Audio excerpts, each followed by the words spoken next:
Good afternoon all, this is Vanessa. I am the Youth Services Librarian at Five Corners, and welcome to week 4 of the summer reading program craft.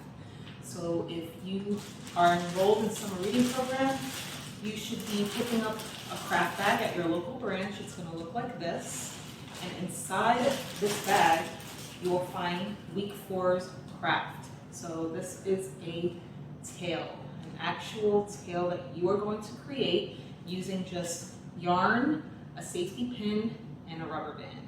So I will show you the materials and then we'll go into the crafting. So here's the yarn, here's your rubber band, and here's the safety pin. If you're missing any of these things, hopefully you have them at home.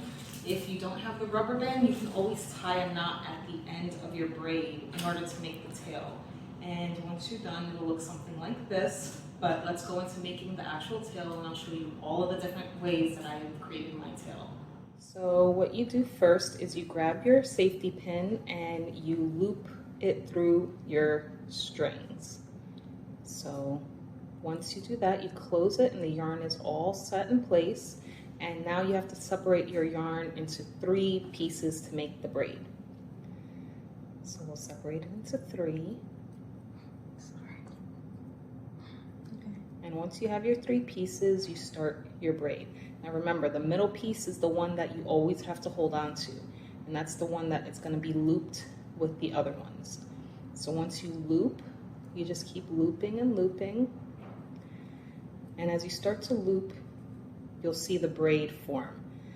And now that you know how to braid, you can braid your hair, your brother's or your sister's hair if they have long hair. And you can do larger braids with more yarn and a bigger pin, and you can make a thicker one. And you can actually use this as a tail for a Halloween costume or just regular dress up. So once you get all the way to the bottom, so you finish your whole entire braid, you just get a little bit at the end. You keep some space at the end, and you can either make a knot or you can tie it with a rubber band. So once you have it tied up with the rubber band, it kind of looks like Eeyore's tail from Winnie the Pooh. So we have an Eeyore looking tail,